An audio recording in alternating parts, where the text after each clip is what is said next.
बेवकूफ है। मौन व्रत की सरकार और कांग्रेस की सरकार 29.5 करोड़ रुपए अजमल कसब पर खर्च करती है। क्यों? कोई सवाल करेगा तो भाई वो जाली मुसलमान हो जाएगा। हाय हाय। तो जो कुरान ने कहा है वही लारेब ने किया है कि कुरान और हदीस की बात को मानना जरूरी है। इसने अपने स्टेटमेंट में वैसे ही जैसे अजमल कसब लेट करके पूरी हीरोपंती के साथ स्टेटमेंट दे रहा था। जिहाद ही एक ऐसा रास्ता है, फरिश्ते हमें सीधे जन्नत ले जाएंगे। अरे बाबा! और जन्नत में खूबसूरत हूरें होंगी, दूध और शहद की नदियां होंगी कि हम आएंगे और हम दूध और शहद की नहरें बहा देंगे, जहाँ हमें इनसे नहलाया जाएगा। कौन है ये लोग? पढ़े लिखे जाहिल। वैसे इसने भी लेट करके हीरोपंती के साथ स्टेटमेंट दिया है। गुस्ताख लोग थे। आज कलेजा फट रहा है और पिछाड़ फट रहा है कि योगी जी ने लारेब लश्कर के पैर में गोली दाग दी। यहाँ गोली दागना चाहिए था, यहाँ। तो फिर होगा क्या? कम से कम 50 लारेब हिजाब पहन करके घर में बैठा हो। अगर मैं इस्लाम के नजरिए से देखूं तो आप किट्टू नहीं है मेरी नजर में। इस्लाम के हिसाब से आप एक काफिर हैं मेरी नजर में, क्योंकि मेरा नाम नाजिया इलाही खान है। इसकी वजह क्या है? क्योंकि ये कुरान हमें बता रहा है कि भाई किट्टू गला रेत दूंगी मैं अगर बात अल जिहाद की आएगी, और अगर ना रहती तो फिर मैं जाली मुसलमान हो जाऊंगी इस भारत की धरती पर। है ना अजीब सा असूल। मुझे जन्नत नहीं मिलेगा। वैसे मुझे जन्नत ना भी मिले तो कोई फर्क नहीं पड़ता, क्योंकि 72 वर्जिन हूरें तो मुझे मिलेंगी नहीं, और मैं लेस्बियन तो हूं नहीं जो 72 वर्जिन हूरों को करूंगी क्या मैं लेस्बियन तो हूं नहीं। तो मैं थूकती हूँ ऐसे मुसलमानों पर जो बलात्कारी की बिरयानी खाता है। स्वागत है आपका एक और नए वीडियो में, जहां वीडियो में आज हम देखेंगे कि कैसे कुछ पार्टियां आतंकवादियों का भी सपोर्ट करती हैं, तो वहीं नाजिया इलाही खान जैसी भारतीय नागरिक जो कि हमें वास्तविकता बताती है कि कैसे कुछ मुसलमान जिहाद करते हैं और कैसे अपने ही देश में हिंदुओं को अपने ही आराध्य को पूजने के लिए 500 वर्षों का संघर्ष करना पड़ा। कैसे लोग बाबर को मानने लगे, भला बाबरी मस्जिद से भारतीयों को क्या लेना देना। तो दोस्तों वीडियो बहुत ही इंटरेस्टिंग होने वाली है, तो पूरा वीडियो अवश्य देखें। आई होप अच्छी होगी, मैं भी अच्छी हूँ। तो आज हमारे साथ है नाजिया मैम। तो मैम आपका बहुत बहुत स्वागत है हमारे चैनल पर। जय श्री राम। जय श्री राम, वंदे मातरम, भारत माता की जय, और तुम्हारे तमाम किटकैट को मेरा बहुत सारा प्यार। Thank you ma'am. Thanks, love you ma'am अभी जो यूपी में हुआ है कि इस्लाम के अपमान में बस कंडक्टर का वो गला रेत दिया, तो मतलब इंजीनियरिंग कर रहा है और पढ़ा लिखा बंदा ऐसे काम कर रहा है तो समझ में नहीं आता। और पहले राजस्थान में भी हुआ था, उदयपुर में, उसका भी वीडियो बनाते हैं और साथ में जो नारे पाकिस्तान में लगते हैं वो भी लगाते हैं। तो इस पूरे मामले पर आपका क्या नजरिया है? 26/11 के अजमल कसब की याद दिला दी लारेब ने, 9/11 के उसामा बिन लादेन की याद दिला दी लारेब ने, और 25/11 लारेब ने ही गला रेत दिया। 11 तो बहुत लकी नंबर है मुसलमानों के लिए। गला रेतना, बोटियां करना, खून की नदियां बहाना, ये सब मुसलमानों को बहुत पसंद है, क्योंकि उनके मजहब की किताब में ये चीजें बताई भी गई हैं और जस्टिफाई भी किया गया है। अब बात यहाँ पर आती है कि जब कुरान खुद कह रहा है सूरह अल बकरा के वर्सेस 216 में कि होली वॉर करना कोई जुर्म नहीं है, अल जिहाद ये कुरान में कई बार जिक्र है। जब कुरान कहता है या अय्युहल लजीना आमनू ला तत्तखिलू अबाउकुम व अखवानकुम औलिया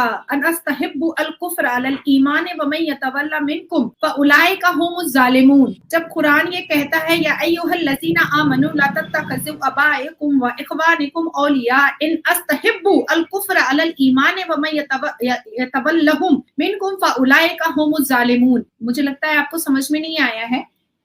इसका मतलब है कि आप अपने परिवार को छोड़ दें, अपने माँ बाप को छोड़ दें, अपने समाज को छोड़ दें, लेकिन अल्लाह और रसूल को ना छोड़ें। तो जो कुरान ने कहा है वही लारेब ने किया है। उसके कान में लगा कि एक बेचारे मामूली से बस कंडक्टर जो 2 वक्त का रोटी के लिए काम कर रहा था, खट रहा था, मेहनत कर रहा था, शायद उससे कोई गुस्ताखे रसूल हो गया तो उस गरीब का गला रेत दिया जाए, नहीं तो हुजूर पाक सल्लल्लाहु अलैहि वसल्लम नाराज हो जाएंगे। अच्छा, मुझे समझ नहीं आता है कि रसूल पाक ऐसे ऐसे क्रिमिनल एक्टिविस्ट को क्यों बना करके धरती पर रखे हैं गला रेतवाने के लिए। क्या रसूल पाक सल्लल्लाहु अलैहि वसल्लम के पास इतनी ताकत खुद नहीं है कि उनको जब कोई गुस्ताखी करता है उनके साथ तो वो खुद उसका बदला नहीं निकाल सकते हैं? मैं आज तक मुसलमानों का ये फंडा समझ नहीं पाती हूँ कि मस्जिद अल्लाह का घर है और वो बचाना है तो बलात्कार कर दो अल्लाह अकबर के नारे पर, 6 महीने के बच्चे को माइक्रोवेव में जला दो, अल्लाह अकबर के नारे पर लड़कियों को नंगा करो, और जब गुस्ताख रसूल हो जाए तो रसूल और अल्लाह बदला नहीं लेंगे। ये जो भारत की मिट्टी में जो लोग हैं या इस पूरी दुनिया में जो मुसलमान हैं वो बदला लेंगे गुस्ताख रसूल का। अच्छा, ये बंदा जो है इसने अपने स्टेटमेंट में वैसे ही जैसे अजमल कसब लेट करके पूरी हीरोपंती के साथ स्टेटमेंट दे रहा था, वैसे इसने भी लेट करके हीरोपंती के साथ स्टेटमेंट दिया है कि वो तो लब्बैक पर मैंने ये कार्य किया है क्योंकि रसूल की गुस्ताखी उसने की थी, गुस्ताख लोग थे, इसलिए मैंने ये उसका गला रेत दिया है। और वो पाकिस्तान के एक प्रीचर, एक इस्लामिक प्रीचर की बातें सुनता था। बहसीयत मुस्लिम मेरा आपसे सवाल है, आप ये बताएं कि साइंस की बात को मानना जरूरी है या कुरान और हदीस की बात को मानना जरूरी है? तो सादा सा जवाब है कि कुरान और हदीस की बात को मानना जरूरी है। उत्तर प्रदेश के एटीएस ने जैश-ए-मोहम्मद लिंक टेररिस्ट को अरेस्ट किया था जब नुपुर शर्मा का गला रेतने के लिए ये उठा था, जिसका नाम नदीम था। उसके बाद गोरखनाथ टेम्पल अटैक हुआ था, अहमद मुर्तुजा अब्बासी, डेथ पेनल्टी उसको मिली है। ये क्या किया था? यह गोरखनाथ के एक टेम्पल को तोड़ने के लिए और वहां पर अपने इस्लाम का झंडा लहराने के लिए चला गया था। उसके बाद आज 2 टेररिस्ट जो हैं वो पाकिस्तान के 2 टेररिस्ट जो लश्कर तैयबा से जुड़े हुए हैं, जो आईएसआई एजेंट है, वो भी अरेस्ट हुए हैं आज के दिन, आज अभी कुछ घंटे पहले, जो यहाँ पर किसी बहुत खास मकसद के लिए आए थे और उनके हिसाब से वो अल्लाह के भेजे हुए एक फरिश्ते हैं जो काफिरों को मारने आए। अब देखिए किट्टू, अगर मैं इस्लाम के नजरिए से देखूं तो आप किट्टू नहीं है मेरी नजर में। इस्लाम के हिसाब से आप एक काफिर हैं मेरी नजर में, क्योंकि मेरा नाम नाजिया इलाही खान है। अगर इस्लाम की बात आएगी और अल जिहाद का नारा उठेगा तो मुझे आपका गला काटना पड़ेगा और तलवार से रेतना पड़ेगा, आपका धड़ अलग और सर अलग करना पड़ेगा, क्योंकि ये कुरान हमें सिखा रहा है, क्योंकि ये कुरान हमें बता रहा है कि जब बात आ जाएगी अल जिहाद की तो आप किट्टू नहीं रह जाएंगी, आप काफिर हो जाएंगी। और किट्टू, आज आप मुझे इतनी मोहब्बत करती हैं, लेकिन कल को आपकी मृत्यु होगी तो मुझे आपके लिए फीनारे जहन्नम पढ़ना पड़ेगा कि आपको नर्क में जगह मिले। अगर मैं ये नहीं पढ़ती हूँ आपके लिए तो मैं अच्छी मुसलमान नहीं रहूं, मैं बिल्कुल भी अच्छी मुसलमान नहीं रहूंगी। अक्सर लोग कुछ एडिट करके कट करके निकालते हैं। जब मौलवी मेरे ऊपर चिल्लाता है कि तुम मुसलमान नहीं हो तो मैं उसको कह देती हूँ कि तुम मर्द ही नहीं हो, साबित करो कि तुम मर्द हो। तो जितने भी जिहाद एक्टिविस्ट हैं हमारे भारत के अंदर वो कहते हैं कि ये मुसलमान नहीं है।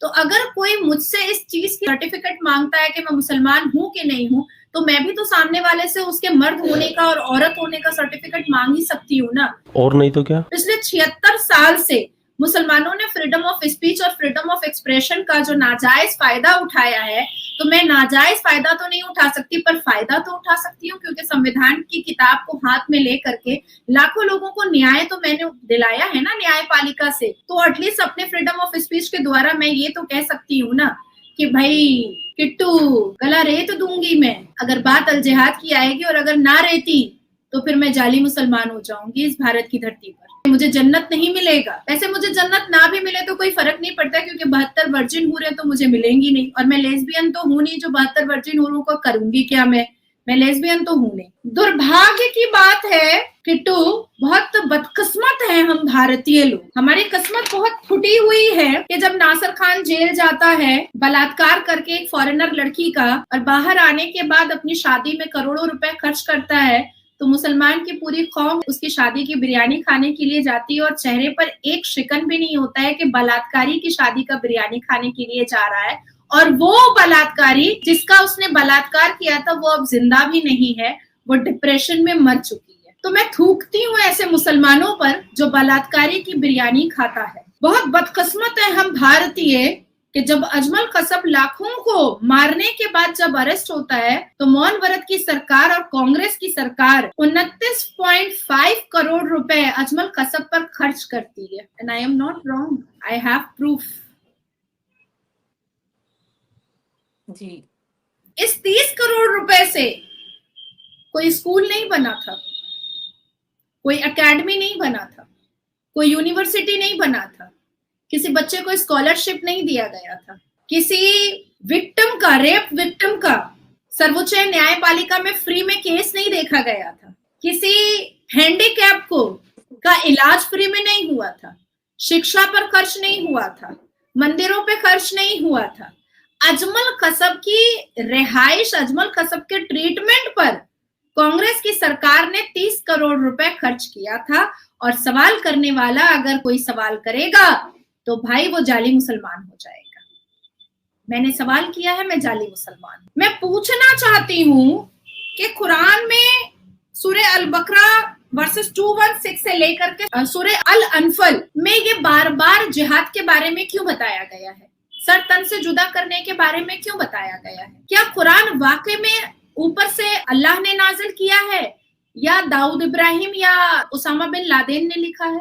तो दोस्तों आज के वीडियो में बस इतना ही। अगर वीडियो पसंद आया हो तो वीडियो को लाइक करें और चैनल को पहली बार आए हैं तो चैनल को सब्सक्राइब करें और अधिक से अधिक शेयर करें।